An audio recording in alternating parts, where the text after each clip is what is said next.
প্রিয় দর্শক, আসসালামু আলাইকুম। আজ আমি আপনাদের সঙ্গে আলোচনা করব বাছুরের সাদা পায়খানা। সাধারণত নবজাতক বা কম বয়সী বাছুরের ডায়রিয়া ও স্কেয়ার্স কার্প স্কোয়ার্স এর প্রধান কারণ হতে পারে। যেমন বিভিন্ন ব্যাকটেরিয়ায় এটা আক্রান্ত হতে পারে।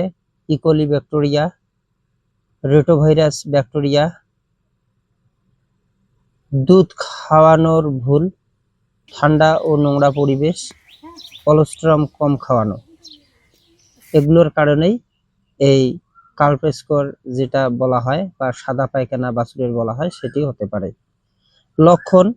লক্ষণ হলো সাদা বা হালকা হলুদ পায়খানা, শরীর শুকিয়ে যাওয়া, চোখ বসে যাওয়া, দুর্বলতা, দুধ কম খাওয়া, জ্বর থাকতে পারে বা নাও থাকতে পারে। ঠিক আছে, তো আমরা যেটা ভারতীয় চিকিৎসা হিসেবে ফিল্ডে প্র্যাকটিস করি সে হিসেবে যে জিনিসটা আমরা দিয়ে থাকি, ডিহাইড্রেশন বন্ধ করা সবচেয়ে জরুরি। সেজন্য অরেস অর্থাৎ ওরাল দিতে হবে খাওয়ার জন্য স্যালাইন। সেক্ষেত্রে ইন্টেস কোম্পানি ইলেকট্রাল ভেট দিতে পারেন, ভিরব্যাক কোম্পানি রেহাইড্রেট ভেট দিতে পারেন। ডোজ হলো 1 লিটার কুসুম গরম পানিতে অরেস মিশিয়ে দিনে 2 থেকে 4 বার দিন। ঠিক আছে, বয়স ও ডিহাইড্রেশন অনুযায়ী 1 থেকে 2 লিটার পর্যন্ত খাওয়ানো যেতে পারে। আমরা যেটা বিশেষ করে অ্যান্টিবায়োটিক হিসেবে ডাক্তারি মতে অ্যান্টিবায়োটিক হিসেবে আমরা যেটাকে দিব সেটা অ্যান্টিবায়োটিক আমরা ফিল্ডে যেসব ইনজেকশন ইউজ করি তার থেকে সেক্ষেত্রে সব থেকে ভালো অ্যান্টিবায়োটিক হিসেবে রেজাল্ট দেবে ceftriaxone injection, enrofloxacin injection, amoxicillin injection, sulfadimidine injection. এই যে কোনো 4টার মধ্যে একটা আপনারা দিতে পারেন, তবে সেফট্রিয়েক্সন ও সালফাডিমেডিন ইনজেকশনই ভালো কাজ করবে।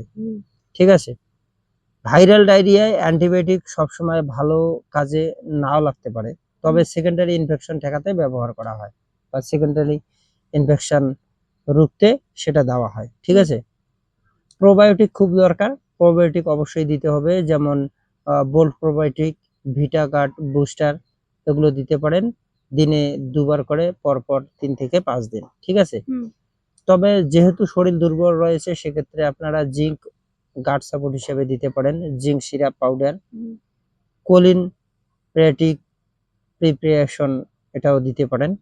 এগুলো পায়খানা কমাতে সাহায্য করে। ঠিক আছে, যদি কৃমির সন্দেহ থাকে সেক্ষেত্রে অবশ্যই কৃমিনাশক ঔষধ দেওয়া প্রয়োজন।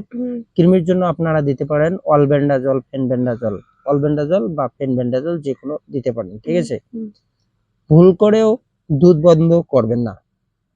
অনেকে ভুল করে দুধ বন্ধ করে দেয়, বরং অল্প অল্প করে বারবার খাওয়ান।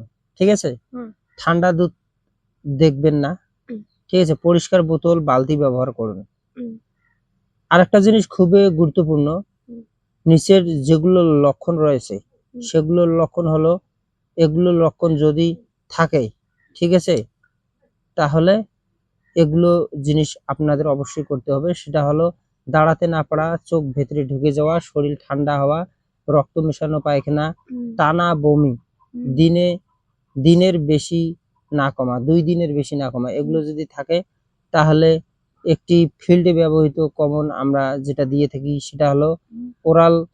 আপনারা আরএল আইভি দিতে পারেন বা ডিএনএস দিতে পারেন, সেফট্রিয়েক্সন দেওয়া যাবে। ঠিক আছে, প্রোবায়োটিক দেওয়া যাবে, তারপরে ওরাল ইলেকট্রোলাইট দিতে পারেন, জিঙ্ক দেওয়া যাবে, নাসিক প্রয়োজন। এগুলো যদি আপনারা দেন ইনশাআল্লাহ আপনাদের গরুর যে বাছুরটি রয়েছে 2 থেকে 3, 4, 5 দিনের মধ্যেই ঠিক হয়ে যাবে। অ্যাকচুয়ালি এই যে সাদা পায়খানাটি প্রচন্ড দুর্গন্ধ থাকে এবং যেহেতু ছোট বাছুর সেক্ষেত্রে মোটামুটি ভালো একটা সময় নেয়।